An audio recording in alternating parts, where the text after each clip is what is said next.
Payne got his ankle stepped on yesterday. He'll be in a boot for a week or so. We expect him back in 2 to 3 weeks. He'll be okay. Any other injury updates? Ryan Anderson had back spasms. He'll probably miss today, and hopefully we'll get him back. He's got to hopefully get recovered here. Be back tomorrow. Zach Brown is day to day. It just depends on how he feels. It's nothing serious. It's just how much he wants to push through it, how much he can push through it without redoing it. In Zach's absence, Josh Harvey Clemens, whether it was in the spring when he was out for the voluntary portions or the past couple of days, Josh Harvey seems to have taken that spot as the backup. What has pushed him into that role above Vigil and Spate, guys who played last year at that linebacker spot more than he did? Well, I think it's been good for him. Last year we pretty much had him only playing sub. Now we're trying to get him acclimated to some base role at linebacker, and he's learning the defense and improving. You know, Spate's still there, Vigil's still there.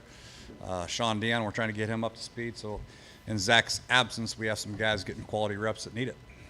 With Duran missing that much time for his rookie year, what kind of a setback is that for him? Not much. He's in great shape. He's big, strong, physical. He'll probably get stronger in his 2 weeks working out. So he's in great shape, so it's not a big deal. He's already very smart, knows the defense, so he's in good shape. What can we expect today with the pads on? Will the pads come on today? Yeah, we'll have shoulder pads on today, so we'll get a little hitting. You know, I limited some reps today just because we were down 2 or 3 defensive linemen, 2 or 3 outside backers, a couple inside backers. You know, so we're down some bodies, but we'll get as many reps as we can without putting too many in the IV tank. Broader question about your approach, not to look too far ahead, but you've got the streak of not winning the openers. How much does that play into your training camp approach here at how you want to handle these practices?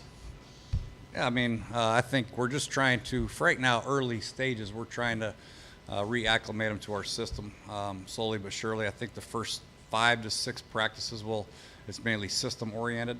After that, we'll get into more situational type ball, third down, red zone, move the ball, no huddle, all that good stuff. But right now, we're just about trying to install our system. After that, we'll push the envelope and push them and make sure we get them ready more so than we have, hopefully, for Arizona. Jay, how's Tim Settle looked in these first couple days? He had it looked like a good one-on-one session yesterday, and will he get a little bit more action, I guess, now with you guys being down 2-3? Yeah, I was really impressed with Tim yesterday because we had 2 or 3 guys down. He had to take a lot of reps, and he got stronger, actually, as the practice went on. And this is great experience for some of these young guys. You know, unfortunately, we lose a couple guys to injury, but fortunately, some guys we really need to look at, we get a good look at. Like Tim's a great example, had a great day yesterday. Jay, does Adonis Alexander missing rookie minicamp and OTAs put him behind the 8 ball a little bit as training camp begins, or is that not a big a deal as maybe one would think? No, it puts them behind. You know, it's hard because we throw a lot at them day one. We expect them to remember and retain what they went through in OTAs and minicamp and all that good stuff, but he wasn't here, so he's behind. So he'll catch up. He's a bright kid, and you know, Coach Torian Gray had him before at Virginia Tech, so he has a great way of communicating with them, and we'll get him up to speed, but he is slightly behind. For Settle, you guys drafted Payne and him together just to kind of help the defensive line, but is there anything that Settle gives you that Payne doesn't, or just how do their games differ? No, they're different. You know, I think, you know, Settle's probably, I don't know, Payne's a little bit stronger right now, that's for sure, but Settle gives you a little bit of position flex also, but he's probably more so of a nose, I guess. Payne's probably more along the line. He can play every spot along the line. With Josh Doxson, what's the next step in his progression? And in terms of if he's able to stay healthy, what do you think you can see out of him, or what can he do in his third year? Well, I think Josh, you know, it just depends. It's hard to say statistically. I think people are looking for the stats to fly off the charts. But, you know, around here, the way we spread the ball around to Chris and Jordan and Jameson and all these other guys, it's going to be hard and Paul now and, you know, Maurice Harris and Rob Davis when he gets in there. It's going to be hard for one guy to have a fantasy football superstar year. But, you know, I think in the red zone is where he's going to be most dangerous. That's what we're hoping, that he can really dominate in that area of the field on some tight window throws on third down. And just continue to get better and better, and when the ball's there for him and he goes out and makes the tough catches.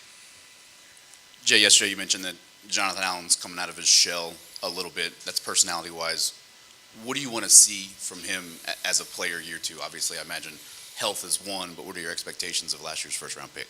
Yeah, we have very high expectations for Jonathan. He is an excellent football player without a doubt, and he's He's not a one-dimensional player at all. He plays the run equally as well as he can rush the passer. So we just got to make sure we keep him fresh and healthy somehow. But he's a very tenacious guy, loves football, prepares his tail off. Tom Sula's doing a great job with him, and I have no worries about Jonathan. The only thing we just got to do is keep him on the field. He's going to be a great player. What can we expect from Trent, Morgan, and Jordan with pads on today? I think Morgan might get another rep or two. We're just going to ease him in it. Trent, we're probably going to stick with individual for a little while. And then Jordan, he'll get some one-on-ones today. Maybe 7-on-7 tomorrow or the next day, but he'll probably get 4 or 5 one-on-ones today. Going back to Josh Doctson in the red zone, are there some things there that you say, okay, now you're in your third year, you should be doing, or you can be doing this more or better? What are some of the things he's had to learn? Well, I think that he's been a great option for us, and we just hadn't got many opportunities to him for whatever reason, so it's not totally his fault that he hasn't been as productive as people anticipate. Play calling, sometimes the quarterback went elsewhere. It just so happens that that's where the play design was. So we're hoping that he does get more opportunities. That's a big thing. With the opportunities that he does get, we just hope he takes advantage of them. Jay, back at minicamp, there were a couple of undrafted free agents that at the end of it you kind of mentioned that guys that stood out. I know it's very early here, but you're using guys in all different, with the first team, second team, third team. So I'm just wondering if anybody is, from that perspective, has sort of stood out so far, and what are the things you're kind of looking at? We're just, right now we're just trying to get everybody involved. I'm not going to try to make any spotlights on any players right now. I just want everybody to just keep working and taking advantage of the reps. And then once the Jets get here, we'll get more looks at them. And then obviously the preseason games will be big for them. These guys are trying their best to compete, study, stay healthy, obviously hydration and all that good stuff. But I think I've been impressed with a number of these guys, the way they've come out here and got themselves ready to play and take advantage of the reps. Still got a long way to go as far as what to do, how to do it. But they've all bought in and done a good job.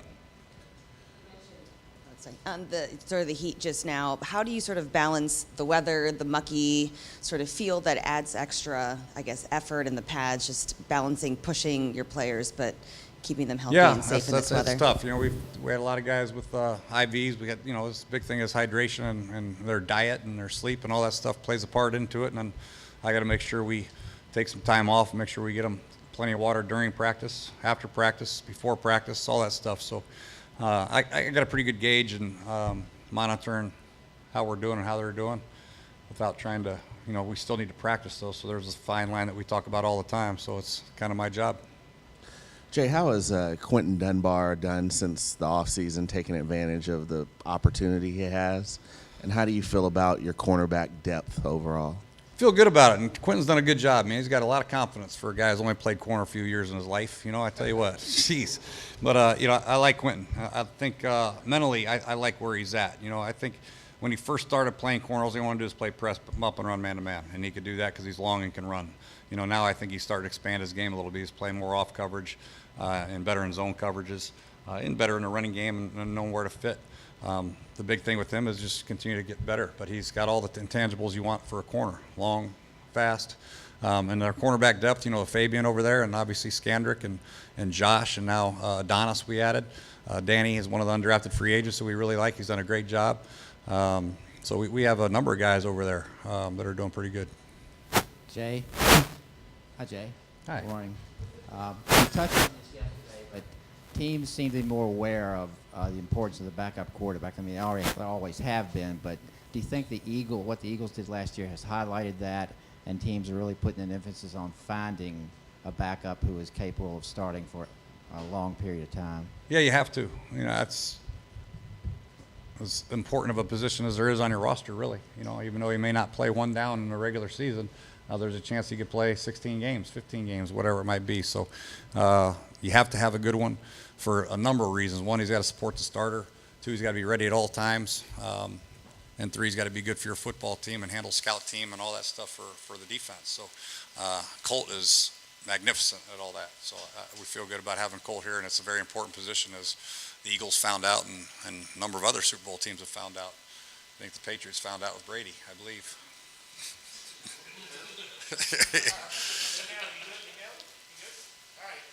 Thank you.